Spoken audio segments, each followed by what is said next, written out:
Thank you so much for joining us for CBN NewsWatch. I'm Ephraim Graham. A federal judge blocks President Trump's new travel ban just hours before it was set to take effect. The president called the ruling unprecedented judicial overreach, and he vows to bring the case to the Supreme Court if necessary.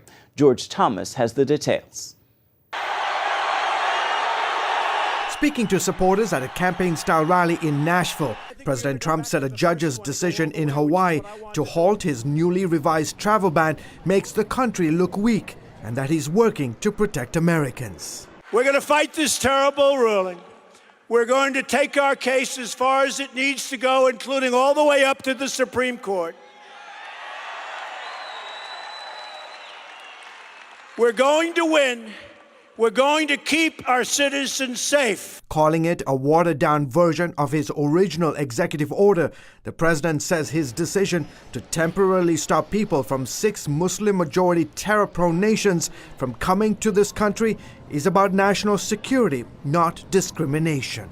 The best way to keep foreign terrorists, or as some people would say in certain instances, radical Islamic terrorists, from attacking our country is to stop them from entering our country in the first place. But the judge disagreed, saying the new ban discriminates on the basis of nationality and religion, and cited, among other examples, President Trump's January 27th interview with CBN's David Brody, in which he discussed the need to protect Christians in the Middle East. You know, if you were a Christian in Syria, it was impossible, at least very tough to get into the United States. If you were a Muslim, you could come in. But if you were a Christian, it was almost impossible. And the reason that was so unfair is that everybody was persecuted, in all fairness, but they were chopping off the heads of everybody, but more so the Christians. And I thought it was very unfair. So we are going to help them. The judge's ruling blocked the updated executive order just hours before it was to take effect. Meanwhile, the battle over health care continues as the president and Republican lawmakers try to convince some members of their own party and the public that their proposals are good for the country, as Trump says it's time to get rid of the failing Obamacare system. We will end this nightmare and put in place reforms that actually improve people's lives. The plan faces a big test today when the House Budget Committee deals with the legislation. Some Republicans have been unhappy with the new bill, calling it Obamacare Light, arguing that it doesn't go far enough to undo Obamacare. But supporters say it's only the first step on the path to first repealing, then completely replacing Obamacare.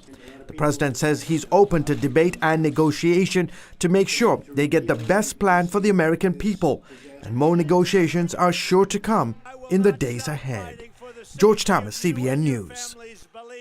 UN Ambassador Nikki Haley rebuked the United Nations after it released a report calling Israel a racist and apartheid state. The report was co-authored by scholar Richard Falk, who is known for accusing America and Israel of being colonial empires. Haley calls the report anti-Israel propaganda and says the United States stands with our ally Israel and will continue to oppose bias and anti-Israel actions across the UN system and around the world. Haley also asked the UN to withdraw the report. For more on this story, simply head to cbnnews.com. This year, we have seen a lot of headlines about liberal protests at Republican town halls across the country. At first glance, it brings to mind the Tea Party uprising of 2010. But where is the Tea Party today? You may be surprised with the answer. CBN's David Brody reports now from Washington. The big Tea Party rallies from years ago may be gone, but the Tea Party itself is not. Nowadays, it takes different forms. Senator Ted Cruz. This week on Capitol Hill, hundreds of Tea Party patriots came to Washington to partner with Tea Party lawmakers. They're not happy with Republican leaders as they push Congress to make sure the GOP's Obamacare repeal and replace plan gets done the way they think it should. If Republicans take this opportunity and blow it, we will rightly be considered a laughingstock. The leadership in the House is weak-kneed, and they are afraid They are afraid to lead with freedom and capitalism, so they're giving you something that's half as much as Obamacare, but doesn't fix the problems. The Tea Party transition over the years has three different components. First of all, most Tea Party groups are trying to affect change at the local level. The second component is happening right here in Washington, where the Tea Party stars of 2010 are now the national political players on the scene right here in D.C. Senators like Ted Cruz, Rand Paul, Marco Rubio, and Mike Lee were all powered into office by the Tea Party movement, and Donald Trump's outsider drain the swamp image played well with Tea Partiers too. Heritage Foundation President Jim DeMint is a card-carrying member of the original Tea Party. The two Republicans who came closest to winning the presidency were Cruz and Trump. DeMint sees a third and final component to the Tea Party's new appearance nowadays. They're looking a lot more like pro-Trump events. He's my man. Cloaked in good old-fashioned patriotism. They're now called Spirit of America rallies, and they're popping up all over America with a message. The Tea Party will not be silenced. We are that voice. We are that silent majority, and we support Donald Trump. The Trump voters, a lot of those were Tea Party voters, evangelicals, and they were new kind of Tea Party people coming out of blue-collar, Iron Belt America, union workers who were just tired of the baloney that Washington was giving them, and they thought maybe Trump had the power to kick down some doors and make government work for them. The Tea Party's door-kicking days are not over at all, but the headlines today are all about those liberal protests at GOP Town Hall. The mainstream media wants to compare this movement to the Tea Party. DeMint says it's night and day, arguing that the Tea Party was organically motivated, unlike these current events. But what you see with this group on the left is well organized, is well financed. We've seen all their manuals of what to do. A lot of it's is George Soros funded and the Obama funded organization. That liberal megaphone has deep pockets. And while the Tea Party's megaphone isn't rich financially, it is rich in spirit and fight, transforming right before our very eyes. David Brody, CBN News, Washington. Snowstorm cleanup is underway in the Northeast. Some parts of New York City got about 7 inches of snow. Forecasters originally predicted the city would get closer to 18 inches. But New England was a different story. That area saw about 30 inches of snow. At least 200,000 homes lost power across the Northeast, and more than 6,000 flights were canceled. Coming up, how health and hope came to the neglected residents of an island in the Indian Ocean.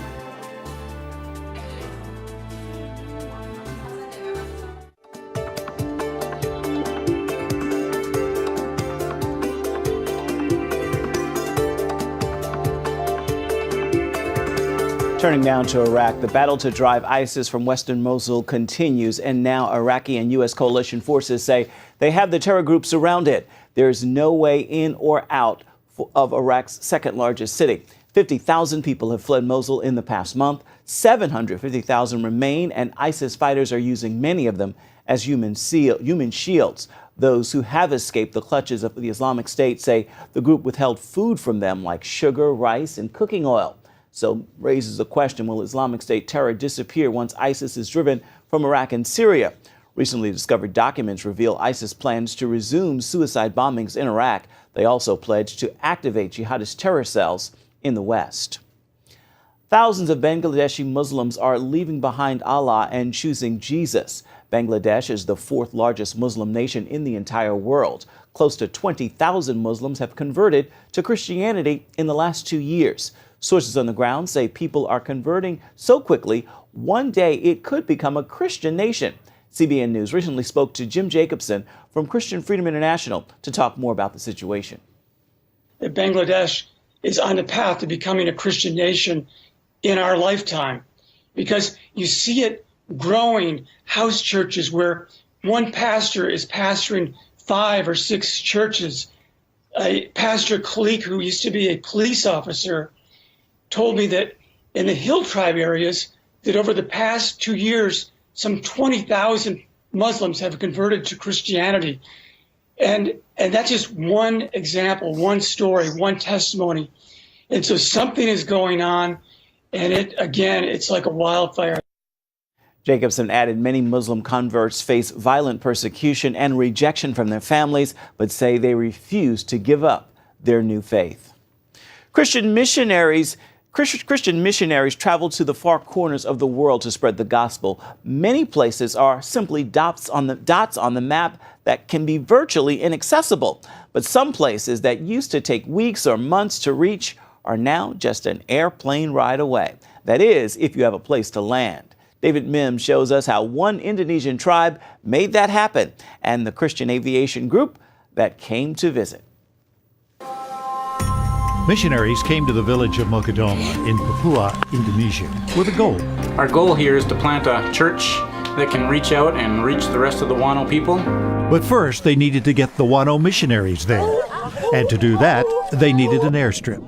It took them years, working mostly with shovels and sticks and backbreaking labor. 2 years of work to get this thing done, and to see the plane circling by the first time, it's just surreal. It's just like it's happening, and he comes in and lands, and you just feel the emotions. You know, it's so cool to have an airplane land, touch the ground.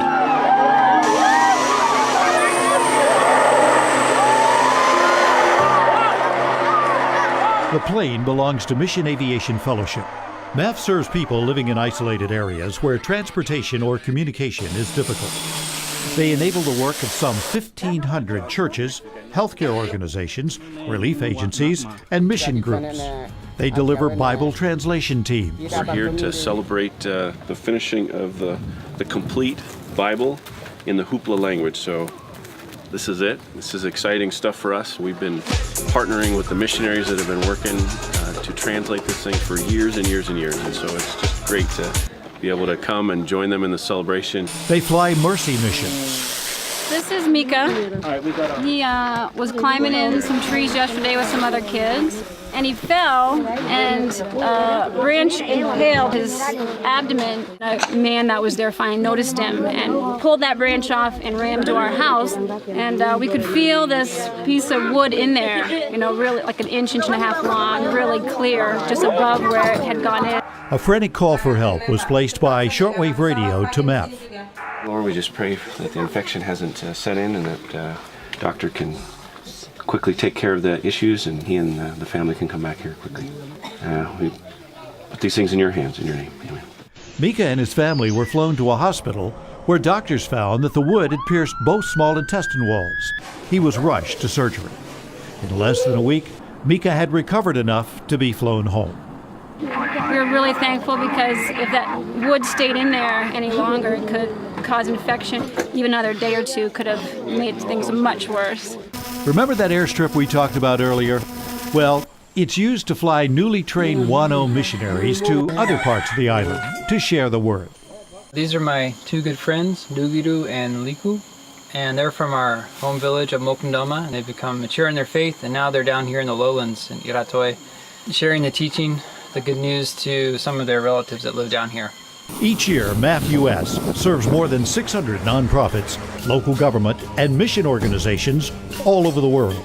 They enable ministries to provide isolated people with vital services and goods while sharing the love of Christ in a tangible way.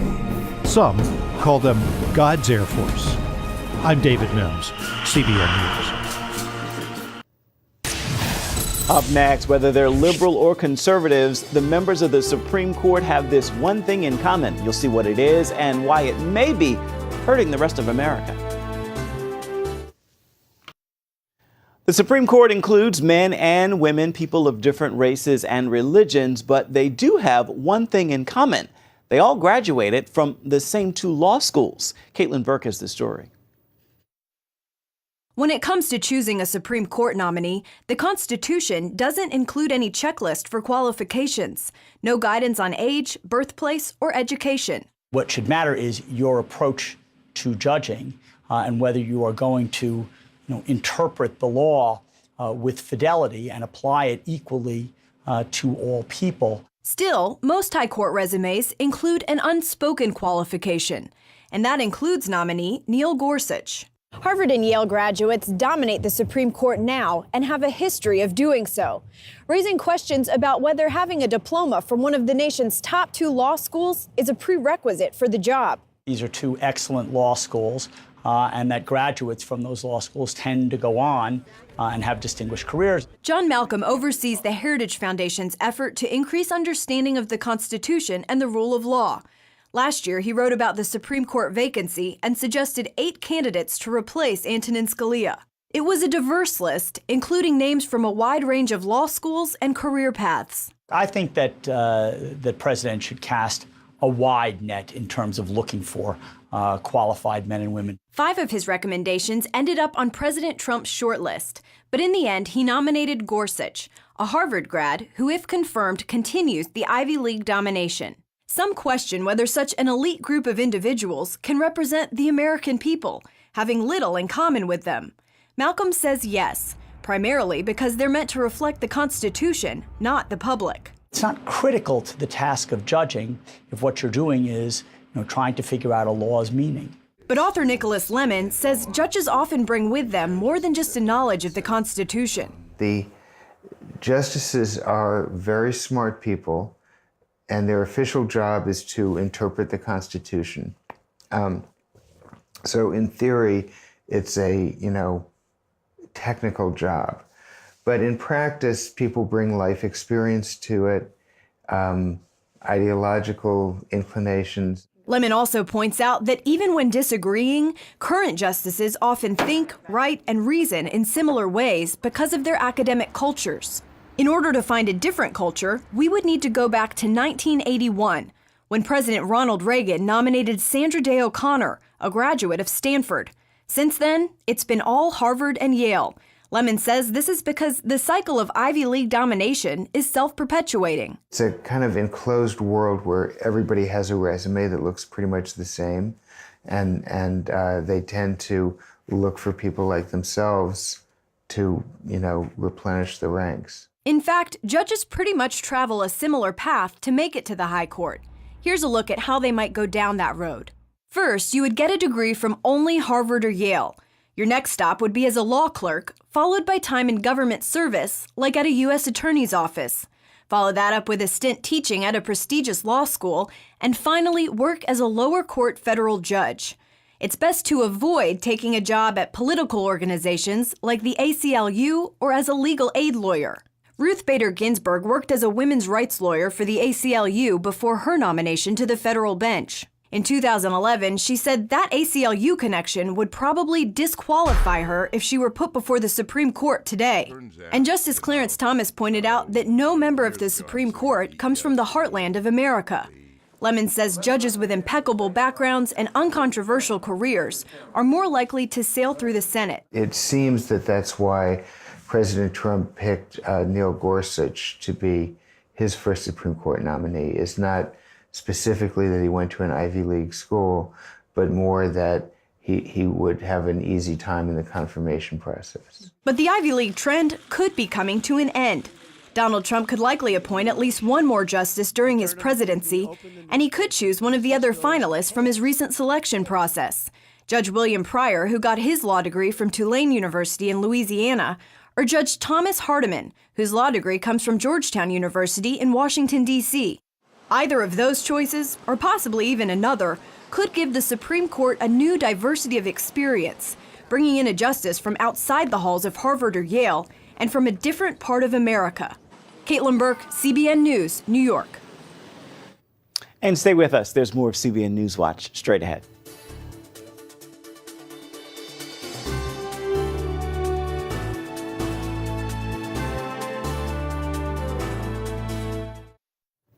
Time now for your Thursday Thankful, and today I hope you will join me in this prayer of gratitude. Father, I thank you for the giants in my life. I realize they are not here to destroy me. You have created me to overcome the giants. Remember, with God, you are greater than any mountain or giant, visible or invisible. With that word, make this a thankful Thursday. That will wrap it up for this edition of CBN NewsWatch. Remember, you can find more of our exclusive coverage of the issues you care most about always at cbnnews.com. And we would love to hear what you think about the stories you've seen here today. You can do that first by emailing newswatch@cbn.com. You can also reach out to us on Facebook, Twitter, and Instagram. We'd love to hear from you. Hope you'll join us again right here next time. It is Thursday. Make it a thankful one. We'll see you right back here, same time tomorrow.